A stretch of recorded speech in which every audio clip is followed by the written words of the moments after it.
प्रिय विद्यार्थियों, आज फिर से स्वागत है हमारे learning WhatsApp group digital Didwana पर। मित्रों, आज मैं आपके लिए लेकर आया हूं कक्षा 10 की हिंदी की पाठ्यपुस्तक क्षितिज के काव्यखंड से दूसरा अध्याय महाकवि तुलसीदास। आज हम महाकवि तुलसीदास जी के जीवन परिचय, उनके साहित्यिक परिचय और उनके साहित्य की काव्यगत विशेषताओं को जानेंगे। साथ ही इस अध्याय में रामचरितमानस के बालकांड से उद्धृत लक्ष्मण परशुराम संवाद में आए पद्यांशों में आए कठिन शब्दार्थों और पद्यांशों की सप्रसंग व्याख्या को हम जानेंगे। साथ ही हम जानेंगे पद्यांशों में आई विशेषताओं के बारे में। इस पाठ के अंदर जो कि रामचरितमानस के बालकांड से राम लक्ष्मण परशुराम संवाद से लिया गया है, इसमें सीता स्वयंवर में राम द्वारा शिव धनुष भंग करने के बाद परशुराम क्रोधित हो उठते हैं। वे शिव धनुष को खंडित देखकर आपे से बाहर हो जाते हैं, बहुत ज़्यादा क्रोध करने लगते हैं। राम विनय के द्वारा, अपने सहनशील व्यवहार के द्वारा परशुराम जी को समझाने का प्रयास करते हैं, पर वे शांत हो जाते हैं।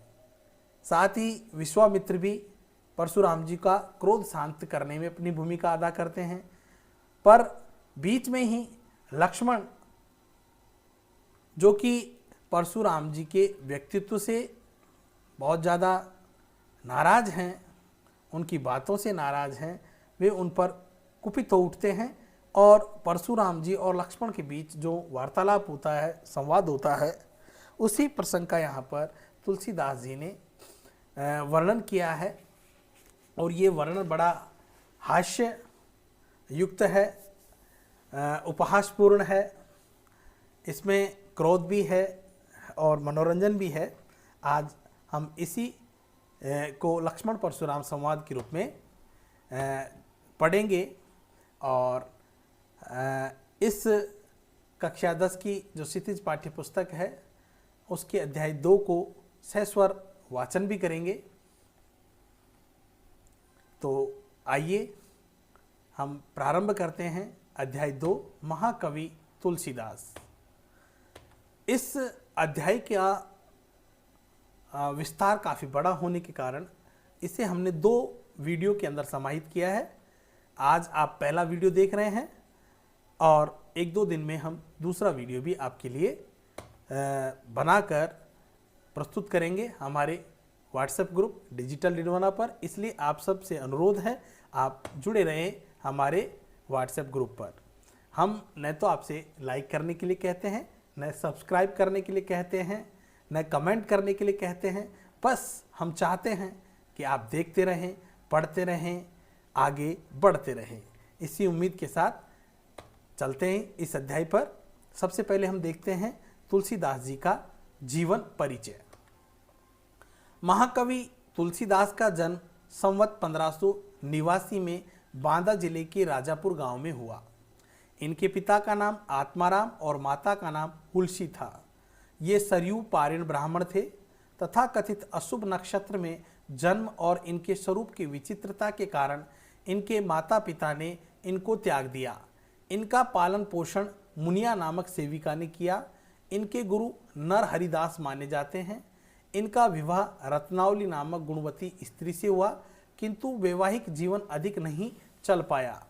तुलसीदास ने अपने विश्व प्रसिद्ध ग्रंथ रामचरितमानस की रचना अवध्या में प्रारंभ की, किंतु बाद में ये काशी के निवासी हो गए।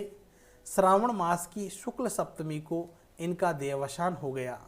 तुलसी संवत 1680 में दिवंगत हो गए। इस जीवन परिचय में एक चीज आपने नोट की कि तुलसीदास जी का जो जन्म है वो अशुभ नक्षत्र में हुआ और जब ये पैदा हुए तो इनके स्वरूप की विचित्रता के कारण इनके माता पिता ने इनको त्याग दिया। यहाँ ऐसा माना जाता है कि तुलसीदास जी का जब जन्म हुआ तो ग्रह नक्षत्र खराब थे और जन्म में ही एक सामान्य शिशु की भांति पैदा न होकर एक वयस्क शिशु की तरह इनकी काया थी और इनके मुंह में प्रारंभ से ही 10 दांत थे। ये सारे लक्षण देखकर इनके माता पिता को थोड़ी शंका हुई और वो अनिष्ट की आशंका से उन्होंने इनका लालन पालन न करके इसे एक मुनिया नाम की दासी को भेंट कर दिया, जिसी ने इनका प्रारंभिक जो जीवन है उसमें इनकी पालना की, लालन पालन किया। आइए देखते हैं तुलसीदास जी का साहित्यिक परिचय। तुलसीदास भक्त कवि थे। तुलसीदास जी राम भक्त कवि थे। आपकी भक्ति दास्य भाव की थी। आपकी कीर्ति का आधार हिंदू धर्म का लोकप्रिय ग्रंथ रामचरितमानस है। आपने इस ग्रंथ द्वारा समाज के सभी वर्गों में समन्वय बनाने की चेष्टा की है। इसमें भगवान राम के जीवन चरित्र का वर्णन है। तुलसीदास जी ने अवधी और ब्रज भाषा दोनों में सुंदर रचनाएं की हैं। आइए जानते हैं इनकी रचनाओं के बारे में। तुलसीदास जी की प्रमुख रचनाएं हैं रामचरितमानस, विनय पत्रिका, दोहावली, कवितावली, गीतावली, बरवे रामायण, पार्वती मंगल, वैराग्य संदीपनी, जानकी मंगल, रामलला, नछु आदि हैं। पाठ परिचय। लक्ष्मण परशुराम संवाद नामक काव्यांश आपके महाकाव्य रामचरितमानस से संकलित हैं। महाराज जनक द्वारा आयोजित धनुष यज्ञ में राम ने शिव धनुष को भंग कर दिया। मुनि परशुराम ये समाचार पाकर अत्यंत क्रोध से भरे हुए वहां आए। उनकी दर्प और क्रोध से भरी बातों के कारण उनका लक्ष्मण से विवाद हो गया, झगड़ा हो गया। परशुराम ने लक्ष्मण को बहुत कठोर वचन कहे और लक्ष्मण ने भी उन पर व्यंग बाण चलाए। अंत में राम की विनयशीलता और मुनि विश्वामित्र के समझाने पर परशुराम का क्रोध शांत हुआ। व्यंगमयी और रोचक शैली में घटना को प्रस्तुत किया गया है इस अध्याय में, जो कि टाइटल है लक्ष्मण परशुराम संवाद, जो कि उद्धृत है रामचरितमानस के बालकांड से। आइए हम अध्ययन करते हैं राम लक्ष्मण परशुराम संवाद के पहले पद्यांश का।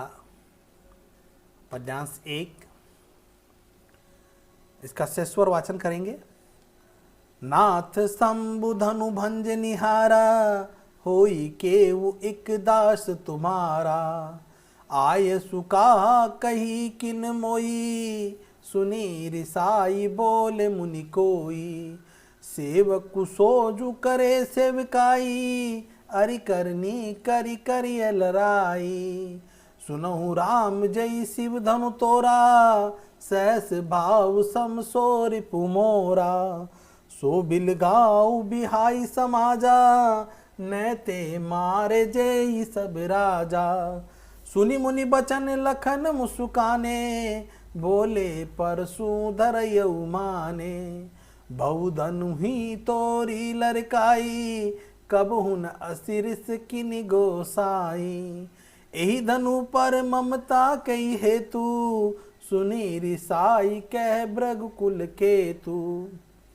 रे नृप बालक काल बस, बोलत तोई न समार। धनुई सम त्रिपुरारि धनु, विदित सकल संसार। आइए इस पद्यांश में आए हुए कठिन शब्दार्थों को देख लेते हैं। उनका भावार्थ क्या है, उनका अर्थ क्या है। शंभु धनु, शंभु भगवान शिव को कहा जाता है, तो शंभु धनु, धनु यानी धनुष, शिव का धनुष। भंज निहारा, तोड़ने वाला। केव का अर्थ है कोई। आयुषु आज्ञा। संभार यानी चेत, जागृत हो। कहा है क्या। मोही मुझे। सकल यानी सारा या समस्त। रिसाई यानी रोष, क्रोधित होकर। सहस्त्रभाव एक राजा है जिसका परशुराम ने देह विच्छेदन किया था, यानी उसकी भुजाओं को उखाड़ डाला था। विदित ज्ञात। रिपु शत्रु। बिलगाव यानी अलग खड़ा हो जाए, पृथक हो जाए। संभार चेत जागृत हो। बिहाई यानी छोड़कर। समाजा यानी सभा। परसुधरई फरसा धारण करने वाला। अवमाने यानी अपमानित करने वाला, बेइज्जत करने वाला। तो ही तुझे। धनुई छोटे छोटे धनुष। तोरी यानी तोड़ डाले। गोसाई यानी स्वामी। त्रिपुरारी धनु शिव का धनुष। रिस क्रोध। के ही हेतु यानी किस कारण। लरिकाई यानी बचपन में, बाल्यावस्था में। असी ऐसा। भृगुकुल केतु, भृगुकुल की ध्वजा। केतु का मतलब यहाँ झंडा है, पताका है, ध्वजा है। और परशुराम जी भृगु ऋषि के पुत्र थे, इसलिए भृगुवंश से संबंध रखते हैं, इसीलिए इनको भृगुकुल की ध्वजा भी उपमा दी गई है। नृप बालक, नृप का मतलब राजा और बालक यानी पुत्र, राजा का पुत्र यानी राजकुमार। आइए इस पद्यांश की हम सप्रसंग व्याख्या जानते हैं। संदर्भ और प्रसंग। लक्ष्मण परशुराम संवाद नामक काव्यांश हमारे महाकाव्य रामचरितमानस के बालकांड से उद्धृत है। महाराज जनक द्वारा आयोजित धनुष यज्ञ में राम ने शिव धनुष को भंग कर दिया, तोड़ डाला। मुनि परशुराम ये समाचार पाकर अत्यंत क्रोध से भरे हुए उस जनक की सभा में आए। उनके दर्प और क्रोध से भरी बातों के कारण उनका लक्ष्मण से विवाद हो गया। दर्प का तात्पर्य घमंड भरी बातें, अहंकार भरी बातों से, और क्रोध से भरी बातों के कारण लक्ष्मण से उनका झगड़ा हो गया। परशुराम ने लक्ष्मण को बहुत कठोर वचन कहे और लक्ष्मण ने भी उन पर व्यंगों के बाण चलाए। आइए व्याख्या देख लेते हैं। शिव धनुष तोड़े जाने से कुपित परशुराम को शांत करने के लिए राम ने विनम्रता पूर्वक कहा, हे नाथ, इस धनुष को तोड़ने वाला आपका कोई दास ही होगा। आपका क्या आदेश है, मुझे बताइए। ये सुनकर क्रोधी स्वभाव वाले मुनि परशुराम क्रोध से भरकर बोले, सेवक वह होता है जो सेवा का कार्य करे, किंतु धनुष को तोड़ने वाले ने तो शत्रु जैसा आचरण करके लड़ाई का काम किया है। जिसने भी ये शिव धनुष तोड़ा है वह शस्त्र भाव के समान मेरा घोर शत्रु है। वह व्यक्ति इस राजाओं के समाज से अलग होकर सामने आ जाए, नहीं तो सारे राजा मेरे हाथों मारे जाएंगे। परशुराम के इन क्रोध युक्त वचनों को सुनकर लक्ष्मण मुस्कुराए और उनका अपमान करते हुए कहने लगे, हमने बचपन में न जाने कितनी धनुषियां तोड़ी होगी, पर आपने ऐसा क्रोध कभी नहीं किया। इस धनुष पर आपकी विशेष ममता किस कारण है।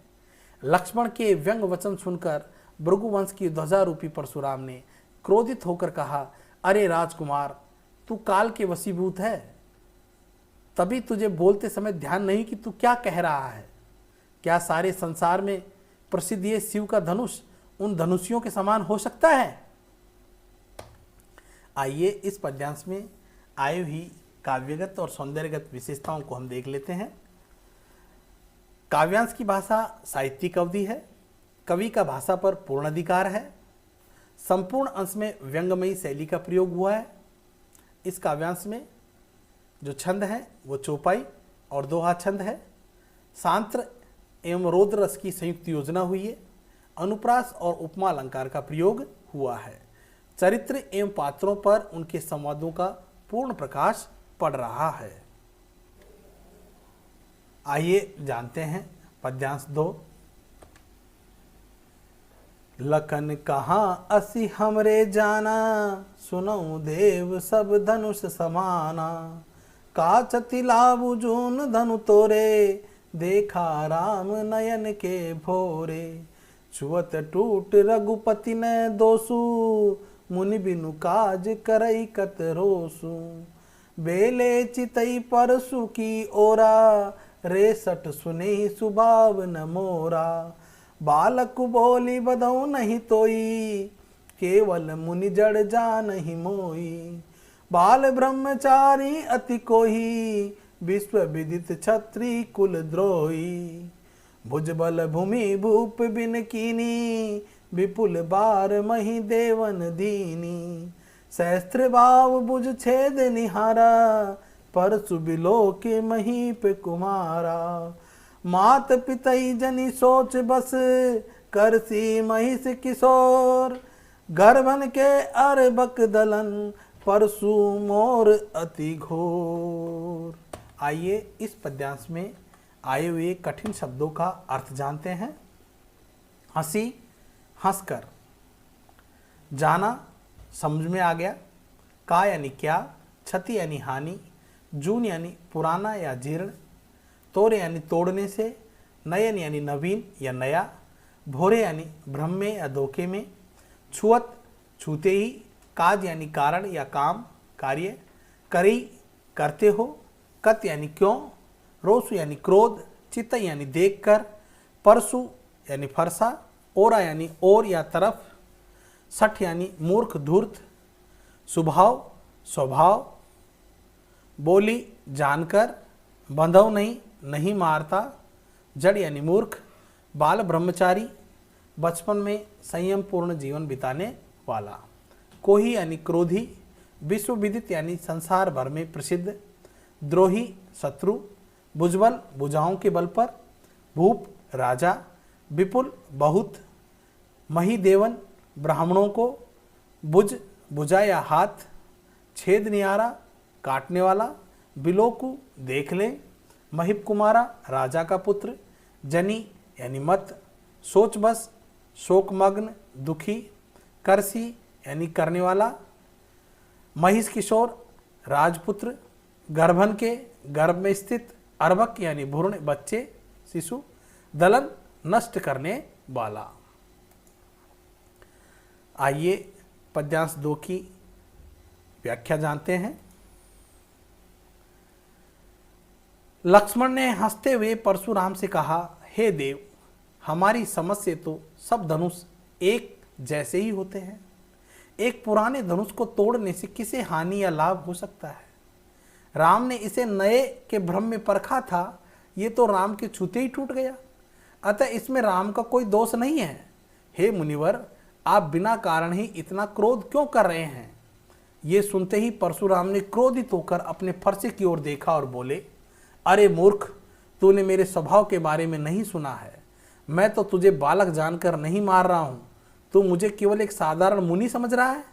मैं बाल ब्रह्मचारी और अत्यंत क्रोधी हूँ।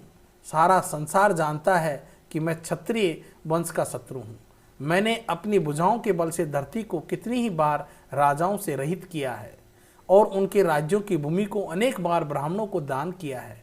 अरे राजपुत्र, शस्त्र भाव की भुजाओं को काटने वाले मेरे इस फरसे को ध्यान से देख ले।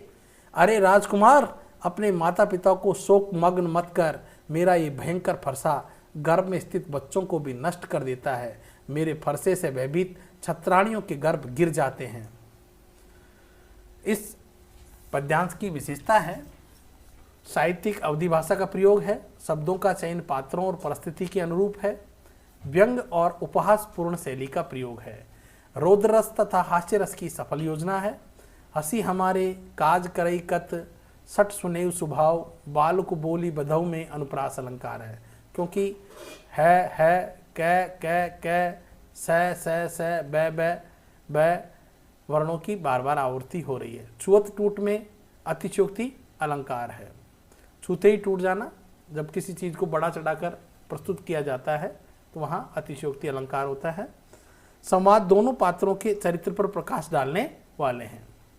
देखते हैं पद्यांश 3। बिहसी लखुन बोले मृदुबानी, अहो मुनि सुमहा भट मानी, पुनि पुनि मोई देखाव कुठारू, चहत उड़ावन फूंकी पहारू, यहाँ कुमड़ बतिया को हुनाई, जे तजनी देखी मर जाई, देखी कुठारू सरासर बाना, मैं कछु कहा सहित अभिमाना, भृगुसुतु समझी जने हुए बिलो की, जो कछु कहूँ सहो रिस रोकी, सुर मही सुर अरिजन अरुगाई, हमरे कुल इन पर न सुराई, बंदे पापु अपकीर तिहारे, मारत हूँ पापरी तुम्हारे, कोटि कुलिस सम बचुन तुम्हारा, व्यर्थ दरऊं धनुबान कुठारा, जो बिलो की अनुचित कहेऊं, चमुमा मुनि धीर, सुनी सरोस भृगु बंस मणि, बोले गिरा गंभीर। आइए इस पद्यांश में आने वाले कठिन शब्दों का अर्थ जानते हैं। बेहसी हंसकर, मृदु कोमल, महाभट्ट महान योद्धा, कुठारू कुलाड़ा या फरसा, पहाड़ पहाड़, कुमड़बतिया छुई मुई का पौधा, तर्जनी अंगूठे के पास वाली उंगली, सरासन धनुष, भृगुसुत परशुराम, सहयो सहता हूँ, महिषुर ब्राह्मण, हरिजन भगवान के भक्त, गाय गाय, सुराई वीरता, अपकीर्ति अपयस, पाँव, कुलिस कठोर, क्षमहु क्षमा करना, सरोष यानी क्रोध, भृगुवंशमणि परशुराम, गिरा यानी वाणी। आइए पद्यांश 3 की व्याख्या देख लेते हैं। परशुराम के कठोर वचन सुनकर लक्ष्मण कोमल वाणी में बोले, अहो मुनि श्रेष्ठ, तुम अपने आप को महान योद्धा मानते हो, इसीलिए आप मुझे बार बार अपना फरसा कुलाड़ा दिखा रहे हो, मानो आप फूंक से ही पहाड़ उड़ा डालना चाहते हो। लेकिन मुनिवर, हम भी कोई कुमड़े की बतिया या छुई मुई का पौधा नहीं है जो तर्जनी देखकर ही कुमला जाएगा या डर जाएंगे। हे मुनिवर, मैंने आपके हाथ में कुठार और कंधे पर धनुष बाण देखकर ही कुछ अभिमान पूर्वक कहा है। सोचा कि सामने कोई सचमुच योद्धा है। आपको भृगुपुत्र समझकर और यज्ञोपवीत देखकर अर्थात ब्राह्मण जानकर आपके द्वारा कही गई उचित अनुचित बातों को मैं अपना क्रोध रोककर सुन रहा हूँ, क्योंकि देवता, ब्राह्मण, भक्तजन तथा गाय हमारे कुल में इन पर शौर्य प्रदर्शित नहीं किया जाता है। आप ब्राह्मण हैं, यदि मुझसे आपका वध हो जाए तो मुझे ही पाप लगेगा, और यदि आपसे हार जाऊंगा तो अपयश मिलेगा। इसलिए यदि आप मुझे मार भी दें तो भी मुझे आपके पैरों में ही पड़ना पड़ेगा। हे परशुराम जी, आपके तो वचन ही करोड़ों वज्रों के समान कठोर हैं, फिर आपने ये धनुष बाण व्यर्थ में ही धारण कर लिया है। इसलिए इन्हें देखकर यदि मैंने आपको अनुचित कह दिया हो तो हे धैर्यवान महामुनि, मुझे क्षमा कर देना। लक्ष्मण के व्यंग वचन सुनकर भृगुवंशमणि परशुराम क्रोध सहित गंभीर वाणी में बोले। इस पद्यांश की विशेषता देख लेते हैं। पद्यांश में जो भाषा प्रयुक्त की गई है वो अवधि है। पद्यांश में चौपाई और दोहा छंद का प्रयोग हुआ है। कुमड़बतिया शब्द का प्रयोग कमजोर व निर्बल व्यक्ति के अर्थ में किया गया है। तत्सम शब्द है वाणी, जिसका तात्पर्य है वाणी। तर्जनी अंगुली, अंगूठे के पास वाली अंगुली को कहा जाता है तर्जनी। तो आज का अध्याय हम यहीं समाप्त करते हैं मित्रों। आप इस अध्याय का शेष भाग हमारे दूसरे वीडियो में देखेंगे, जो कि हम बहुत जल्दी आपके सामने व्हाट्सएप ग्रुप डिजिटल निर्वाणा पे प्रसारित करने वाले हैं। तो आइए